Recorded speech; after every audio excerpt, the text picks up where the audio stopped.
Good morning friends. June 25th నుంచి తెలంగాణలో SIR enumeration కోసం బిఎల్ఓస్ ప్రతి ఇంటిని విజిట్ చేస్తారు. సో ఎస్ఐఆర్ ఎన్యూమరేషన్ ఫామ్ ఎలా నింపాలి, దానికి సంబంధించిన ఇంపార్టెంట్ విషయం ఈ వీడియో చూద్దాం. సో వీడియో పూర్తిగా చూడండి, మరి అందరికీ ఈ విషయం షేర్ చేయండి, ఎందుకంటే ఓటర్ లిస్ట్ లో మీ పేరు రాకపోతే ఇబ్బంది అవుతుంది కాబట్టి. సో ఈ వీడియో పూర్తిగా చూద్దాం. Right, Telangana SIR enumeration form ఎలా నింపాలి. స్పెషల్ ఇంటెన్సివ్ రివిజన్ ఎస్ఐఆర్ 2026 కింద బిఎల్ఓలు మీ ఇంటికి వచ్చి పాక్షికంగా ముందే ముద్రించిన ప్రీ ఫిల్డ్ ఎన్యూమరేషన్ ఫామ్ ఇస్తారు. అంటే కొన్ని డేటా ప్రీ ఫిల్డ్ ఉంటాయి, అందులోని వివరాలు సరిచూసి అవసరమైతే కరెక్షన్ చేసి సంతకం చేయాలి. సో ఫస్ట్ ఎలక్ట్రల్ డీటెయిల్స్ అంటే ఎపిక్ నంబర్, ఇది చాలా ఇంపార్టెంట్. మీ ఓటర్ ఐడి నంబర్ ఏంటి, మీ పేరు, తండ్రి తల్లి, భార్య భర్త పేరు, జెండర్ వయస్సు, జనన తేదీ, ఇది చాలా ఇంపార్టెంట్. అంటే మీ ఎన్యూమరేటర్ మీ దగ్గరకు వస్తారో మీ ఎపిక్ నంబర్ కరెక్ట్ ఉందా, మీ పేరు స్పెల్లింగ్స్ అన్ని కరెక్ట్ ఉన్నాయా, మీ ఫ్యామిలీ అంటే తండ్రి గారి పేరు కానీ హస్బెండ్ పేరు కానీ ఇవన్నీ కరెక్ట్ ఉన్నాయో చూసుకోవాలి. జెండర్ కరెక్ట్ గా చూసుకోవాలి. డేట్ ఆఫ్ బర్త్ ఇవన్నీ కరెక్ట్ ఉన్నాయా లేదా చూసుకోవాలి. అడ్రస్, ఇంటి నెంబర్, గ్రామం, వార్డు, మండలం, మున్సిపాలిటీ, జిల్లా, పిన్ కోడ్. అంటే వీటిలో ఏమైనా మిస్టేక్స్ ఉన్నాయంటే మీ ఇంటి నెంబర్ కరెక్ట్ గా పడిందా, మీ వార్డ్ నెంబర్ కరెక్ట్ గా పడిందా. సపోజ్ మీ వార్డ్ సెకండ్ అనుకోండి, ఇక్కడ 20 చూపిస్తుంది అనుకుందాం. అడ్రస్ కరెక్ట్ గానే ఉంది కాబట్టి ఎన్యూమరేటర్ వస్తారు, కానీ సో ఇవన్నీ కరెక్ట్ ఉన్నాయా లేదా చూసుకోవాలి. జిల్లా, పిన్ కోడ్ ఇవన్నీ. తర్వాత ఇది చాలా ఇంపార్టెంట్ అనమాట. ఫ్యామిలీ మ్యాపింగ్ అనేది ఇక్కడ చాలా ఇంపార్టెంట్ స్టెప్, ఇవి జాగ్రత్తగా చేసుకోవాలి. అంటే ఎస్ఐఆర్ ప్రాసెస్ కి మొత్తం ప్రామాణికం 2002 ఓటర్ లిస్టే. ఎందుకంటే 2002ని ప్రామాణికంగా తీసుకోవడానికి కారణం ఏంటంటే అప్పటి నుంచి ఇండియాలో డిజిటలైజేషన్ ప్రాసెస్ సరిగ్గా ఉంది, అప్పటి నుంచి రికార్డ్స్ ఆన్లైన్ లో సరిగ్గా ఉన్నాయని గవర్నమెంట్ ఈసీ ఫీల్ అయింది కాబట్టి అప్పటి 2002 డేటాని వీళ్ళు ప్రామాణికంగా తీసుకున్నారు. సో ఎస్ఐఆర్ లో మీకు సెల్ఫ్ మ్యాపింగ్ చేయొచ్చు లేదా మీ పేరెంట్స్ తో మ్యాపింగ్ చేయొచ్చు అనమాట. సో అక్కడ మ్యాపింగ్ వచ్చినప్పుడు జాగ్రత్తగా మీరు మిమ్మల్ని మీ ఫ్యామిలీ మ్యాపింగ్ ని చేసుకోవాలి. అంటే సపోజ్ 2002లో మీ ఫాదర్ అసెంబ్లీ కాన్స్టిట్యూషన్ నంబర్ లో ఫస్ట్ ఓటర్ ఐడిలో ఓటర్ లిస్ట్ లో నుంచి ఆ లిస్ట్ మీ దగ్గర పెట్టుకున్నారు అనుకోండి 2002ది, దాంట్లో party serial number, assembly constitution number, అవన్నీ డీటెయిల్స్ మీరు ఫామ్ లో మెన్షన్ చేస్తే మీ మ్యాపింగ్ వాళ్ళకి ఈజీ అవుతుంది అనమాట. సో మీరు ఈజీగా చూసుకోవాల్సిన విషయం ఏంటంటే మీరు పాత ఓటర్ ఐడి కార్డులు మీ ఫాదర్వి మదర్వి కానీ చూసుకుంటే దాని బ్యాక్ సైడ్ మీకు ఈ డేటా అంతా ఉంటుంది. అంటే ఇప్పుడు గల పేర్లు మారుండొచ్చు, అప్పుడు ఓల్డ్ డిస్ట్రిక్ట్ ఉండొచ్చు, కాకపోతే అవే మెన్షన్ చేయాలన్నమాట. అప్పుడు ఏ డిస్ట్రిక్ట్ ఉండే, అప్పుడు ఉన్న కాన్స్టిట్యున్సీ పేరేంటి, తర్వాత సీరియల్ నెంబర్ అంటే ఓటర్ ఐడిలో పార్ట్ సీరియల్ నెంబర్ అవన్నీ ఉంటాయి కాబట్టి ఇదే ఇంపార్టెంట్ స్టెప్ అనమాట. ఒక వ్యక్తి ఇప్పుడున్న వ్యక్తి 2002లో సొంతంగా ఉంటే ఆయన సొంత మ్యాపింగ్ చేయొచ్చు, లేకపోతే వాళ్ళ పేరెంట్స్ మ్యాపింగ్ అట్లా చేయొచ్చు అనమాట. కానీ రెండు చేయకూడదు, అంటే ఏదో ఒకటి మ్యాపింగ్ చేసుకుంటే సరిపోతుంది అనమాట. సో ఇది అనేది మొత్తం ఎస్ఐఆర్ ప్రాసెస్ కి ఇంపార్టెంట్. అంటే మీరు మీ ఓటర్ ఐడి, మీ ఫ్యామిలీ ఓటర్ ఐడి ఎప్పటి నుంచి ఉన్నారు, మేబీ దీని ద్వారానే మీ స్థానికత నిర్ధారణ జరుగుతుంది కాబట్టి ఇదంతా జాగ్రత్తగా చేసుకోవాలి.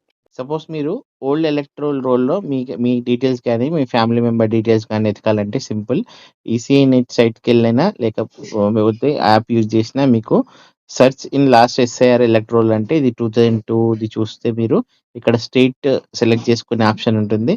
తర్వాత డిస్టిక్, సపోజ్ నల్గొండ అనుకుందాం, assembly constituency Chalakurthi, polling station number and name Chalakurthi అని సెలెక్ట్ చేసి ఇక్కడ మీరు వ్యూ అనే ఆప్షన్ పైన క్లిక్ చేశారనుకుందాం.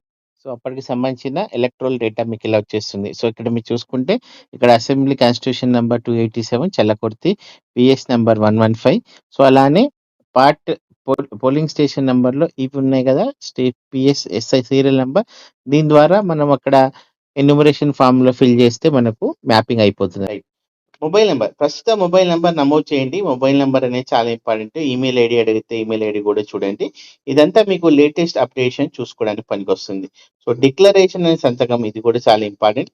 సో ఇచ్చిన సమాచారం సరైనదని ప్రకటిస్తూ సంతకం చేయండి. తేదీ అక్కడ డేట్ కూడా మెన్షన్ చేయండి. అక్నాలెడ్జ్మెంట్ కాపీ అనేది మన దగ్గర పెట్టుకోవడం అనేది చాలా ఇంపార్టెంట్. దాన్ని మీకు ఏమైనా లాస్ అయ్యే అవకాశం ఉందనుకుంటే దాన్ని ఫోటో తీసి పెట్టుకోండి, లేకపోతే తర్వాత మీరు ఫామ్ చేసి ఫిల్ చేసి ఇచ్చారా లేదా అనేది మీకు తెలియదు కాబట్టి ఇబ్బంది అవుతుంది. సో ముఖ్యమైన విషయం మళ్ళీ రిపీట్ చేసుకుందాం. బిఎల్ఓలు జూన్ 25 నుండి జూలై 24 వరకు ప్రతి ఇంటికి వస్తారు. ఒకవేళ మీ ఇంటికి మీరు ఇంట్లో లేకపోతే 3 సార్లైనా వచ్చి వెళ్తారనమాట. ప్రతి ఓటరుకు 2 ఫారాలు ఇస్తారు. ఒకటి మీరు అక్నాలెడ్జ్‌మెంట్ చేసి బిఎల్ఓకి ఇవ్వాలి. మరొకటి అక్నాలెడ్జ్‌మెంట్ మీ దగ్గర సేఫ్టీగా పెట్టుకోవాలి. ఇల్లు లాక్ అయ్యి ఉంటే బిఎల్ఓ కనీసం 3 సార్లు వస్తారు. సో, ప్రస్తుతం ఉన్న సిట్యుయేషన్‌లో ఎలాంటి డాక్యుమెంట్స్ ఇవ్వాల్సిన అవసరం లేదు కానీ, ఫారం మాత్రమే సమర్పించాలి. సేఫ్ సైడ్‌గా ఫోటోస్ తీసి పెట్టుకోండి. ఒకవేళ ఫామ్ పైన అతికించాల్సి రావాల్సంటే హెల్ప్ అవుతుంది. అట్లనే రిలవెంట్ డాక్యుమెంట్స్ కూడా రెడీ చేసి పెట్టుకోండి. ఓటర్ ఐడీ కార్డ్ జిరాక్స్ గాని, ఆధార్ ఐడీ కార్డ్స్ గాని, ఇతర రిలవెంట్ డాక్యుమెంట్స్ పెట్టుకుంటే మంచిది. ఎందుకంటే అడగకపోయినా రేపు సేఫ్‌గా మీకు ఒకవేళ చూపించడానికి ఏమైనా అవకాశం ఉంటే ఉంటుందన్నమాట. సో, ఈ దశలో ఎలాంటి డాక్యుమెంట్స్ ఇవ్వాల్సిన అవసరం లేదు. ఫారం మాత్రమే సమర్పించాలి. అవసరమైతే తర్వాత ఈఆర్ఓ విచారణ సమయంలో పత్రాలు అడగవచ్చు. ఒకటి ఇది ఆన్‌లైన్ కూడా ఎన్యుమరేషన్ ఫార్మ్ సమర్పించవచ్చు కానీ బిఎల్‌ఓ భౌతిక ధృవీకరణ అంటే ఆన్‌లైన్‌లో చేసినా గానీ బిఎల్‌ఓ ఫిజికల్ వెరిఫికేషన్ చేయొచ్చనమాట.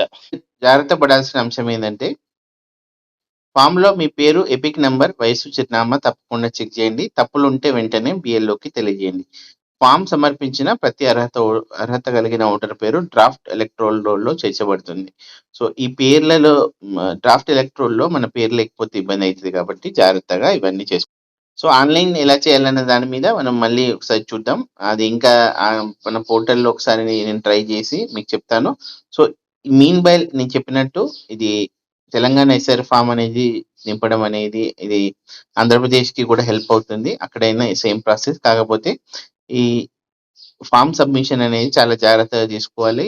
దీని మీద నెగ్లిజెన్సీ చేయాల్సిన అవసరం లేదు. ఎందుకంటే ఇదంతా ఇంపార్టెంట్ కాదు. చాలా మంది ఎలక్షన్స్ అన్నా, ఓట్స్ అన్నా కొంతమంది అంత ఇంట్రెస్ట్ చూపించరు కానీ ఇవి ఎంత జాగ్రత్త చేసుకోవాల్సిన అవసరమే. ఎందుకంటే ఒకవేళ మీకు తప్పులుంటే ఓటర్ ఐడి కోల్పోయే అవకాశం ఉంది. ఓటర్ ఐడి అనేది ప్రతి సిటిజన్‌కి చాలా ఇంపార్టెంట్ కాబట్టి సో, ఇలాంటి వర్క్స్ ఏమైనా వచ్చినప్పుడు జాగ్రత్తగా చేసుకోవాలి. సో, ఇదండి చాలా ఇంపార్టెంట్ వీడియో. ఇది చాలా అంటే మన తెలంగాణ, ఆంధ్రాలో ఉన్న అందరికి హెల్ప్‌ఫుల్ కాబట్టి అట్‌లీస్ట్ వాళ్ళకి షేర్ చేస్తే దీని మీద అవగాహన వస్తుంది. సో, ఇలాంటి ముఖ్య సమాచారం మనం తెలుసుకున్నా వేరే వాళ్ళకు షేర్ చేసినా వాళ్ళకి ఏదో విధంగా యూజ్ అవుతుంది కాబట్టి సో, తప్పకుండా షేర్ చేయండి. ఇలాంటి ముఖ్య సమాచారం కోసం stay tune to my channel. Thank you very much.